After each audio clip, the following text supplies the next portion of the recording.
I've tried copying my father's bows, with poor results. It's not that easy. Even he had to scrap his own work sometimes. I don't even know if there be wood, I say. Another year, they tossed everybody into a landscape of nothing but boulders and sand and scruffy bushes. I particularly hated that year. Many contestants were bitten by venomous snakes or went insane from thirst. There's almost always some wood, Gale says. Since that year half of them died of cold. Not much entertainment in that. It's true. We spent one Hunger Games watching the players freeze to death at night. You could hardly see them because they were just huddled in balls and had no wood for fires or torches or anything. It was considered very anticlimactic in the capital, all those quiet, bloodless deaths. Since then, there's usually been wood to make fires. Yes, there's usually some, I say. Katniss, it's just hunting. You're the best hunter I know, says Gale. It's not just hunting. They're armed. They think, I say. So do you. And you've had more practice. Real practice. You know how to kill. Not people, I say. How different can it really be? Says Gale grimly. The awful thing is that if I can forget they're people, it will be no different at all. The peacemakers are back too soon, and Gale asks for more time, but they're taking him away, and I start to panic. Don't let them starve, I cry out, clinging to his hand. I won't. You know I won't, Katniss. Remember, he says, and they yank us apart and slam the door, and I never know what it was he wanted me to remember. It's a short ride from the Justice Building to the train station. I've never been in a car before, rarely even ridden in a wagon. In the scene we travel on foot. I've been right not to cry. The station was swarming with reporters with their insect-like cameras trained directly on my face. But I've had a lot of practice at wiping my face clean of emotions, and I do this now. I catch a glimpse of myself on the television screen, on the wall that's airing my arrival live, and feel gratified that I appear almost bored. Peter Mellark, on the other hand, has obviously been crying, and interestingly enough, does not seem to be trying to cover it up. I immediately wonder if this will be his strategy in the games, to appear weak and frightened, to reassure the other tributes that he is no competition at all, and then come out fighting. This worked very well for a girl, Johanna Mason, from District 7 a few years back. She seemed like such a snivelling, cowardly fool that no one bothered about her until there were only a handful of contestants left.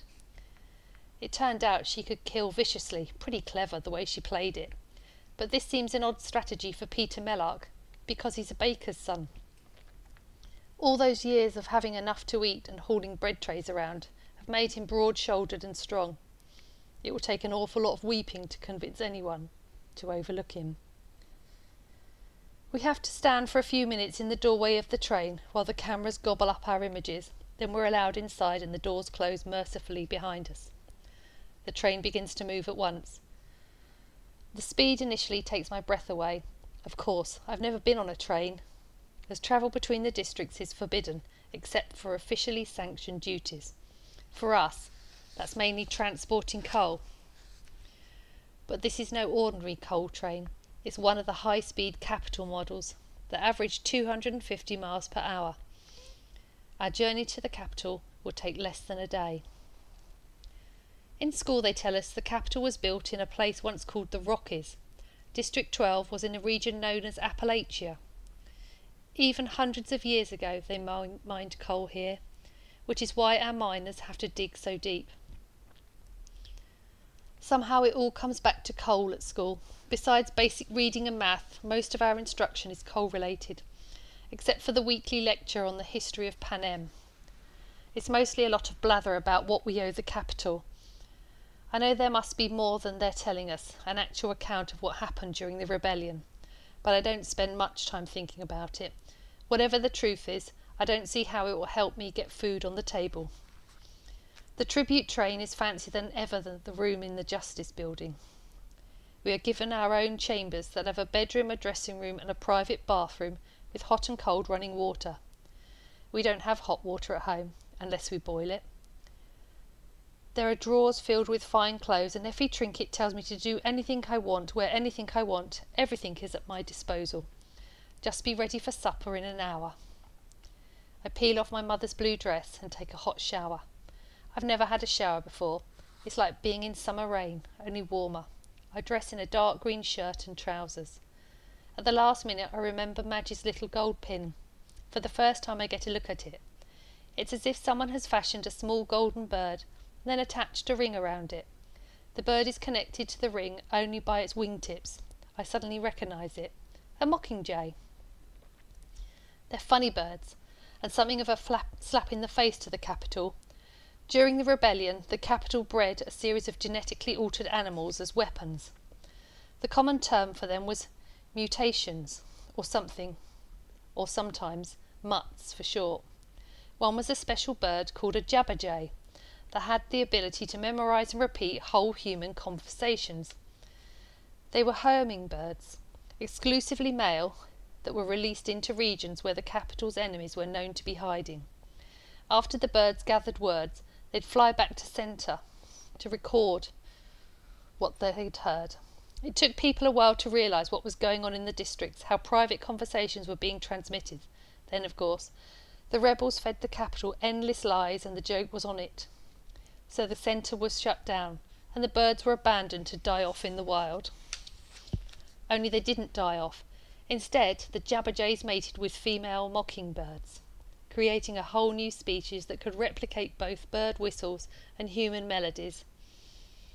They had lost the ability to enunciate words, but could still mimic a range of human vocal sounds, from a child's high-pitched warble to a man's deep tones, and they could recreate songs. Not just a few notes, but whole songs with multiple verses, if you had the patience to sing them, and if they liked your voice. My father was particularly fond of mockingjays. When we went hunting, he would whistle or sing complicated songs to them, and after a polite pause, they'd always sing back. Not everyone is treated with such respect, but whenever my father sang, all the birds in the area would fall silent and listen.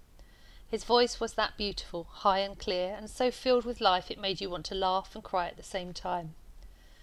I could never bring myself to continue the practice after he was gone. Still, there's something comforting about the little bird. It's like having a piece of my father with me, protecting me. I fastened the pin onto my shirt, and with the dark green fabric as a background, I can almost imagine the mockingjay flying through the trees. Effie Trinket comes to collect me for supper. I follow her through the narrow rocking corridor into a dining room with polished panelled walls. There's a table where all the dishes are highly breakable. Peter Mellark sits waiting for us, the chair next to him empty. "Where's Hamish?" asks Effie Trinket brightly. "Last time I saw him, he said he was going to take a nap," says Peter. "Well, it's been an exhausting day," says Effie Trinket. I think she's relieved by Hamish's absence, and who can blame her? The supper comes in courses: a thick carrot soup, green salad, lamb chops and mashed potatoes, cheese and fruit, a chocolate cake. Throughout the meal, Effie Trinket keeps reminding us to save space because there's more to come, but I'm stuffing myself because I've never had food like this, so good and so much, and because probably the best thing I can do between now and the games is put on a few pounds. "At least you two have decent manners," said Effie, as we're finishing the main course. "The pair last year ate everything with their hands like a couple of savages. It completely upset my digestion." The pair last year were two kids from the seam who'd never, not one day of their lives, had enough to eat. And when they did have food, table manners were surely the last thing on their minds. Peter's a baker's son. My mother taught Prim and me to eat properly, so yes, I can handle a fork and knife, but I hate Effie Trinket's comments so much I make a point of eating the rest of my meal with my fingers. Then I wipe my hands on the tablecloth. This makes her purse her lips tightly together. Now that the meal is over, I'm fighting to keep the food down. I can see Peter's looking a little green too. Neither of our stomachs is used to such rich fare, but if I can hold down Greasy Say's concoction of mince mice, pig entrails and tree bark, a winter speciality, I'm determined to hang on to this.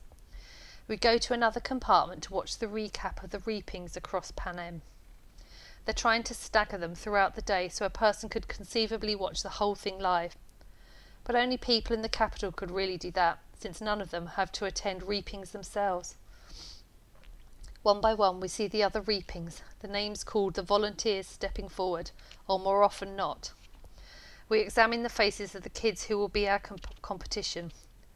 A few stand out in my mind. A monstrous boy who lunges forward to volunteer from District 2. A fox-faced girl with sleek red hair from District 5. A boy with a crippled foot from District 10.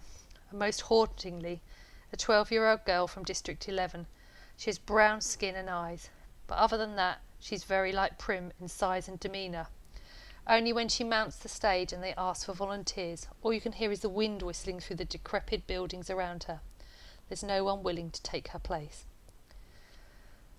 Last of all, they show District 12, Prim being called, me running forward to volunteer.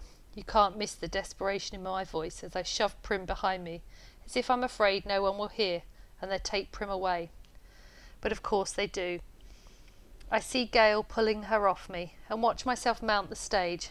The commentators are not sure what to say about the crowd's refusal to applaud, the silent salute.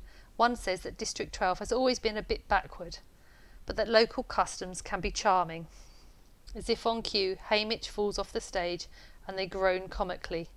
Peter's name is drawn, and he quietly takes his place. We shake hands. They cut to the anthem again, and the programme ends. Effie Trinket is disgruntled about the state her wig was in. Your mentor has a lot to learn about presentation, a lot about televised behaviour. Peter unexpectedly laughs. He was drunk, says Peter. He's drunk every year. Every day, I add. I can't help smirking a little. Effie Trinket makes it sound like Haymitch just has some somewhat rough manners that could be corrected with a few tips from her. Yes, hisses Effie Trinket. How odd you two find it amusing. You know your mentor is your lifeline to the world in these games, the one who advises you, lines up your sponsors, and dictates the presentation of any gifts. Haymitch can well be the difference between your life and your death. Just then Haymitch staggers into the compartment. I missed supper, he says in a slurred voice. Then he vomits all over the expensive carpet and falls in the mess. So laugh away, says Effie Trinket. She hops in her pointy shoes around the pool of vomit and flees the room.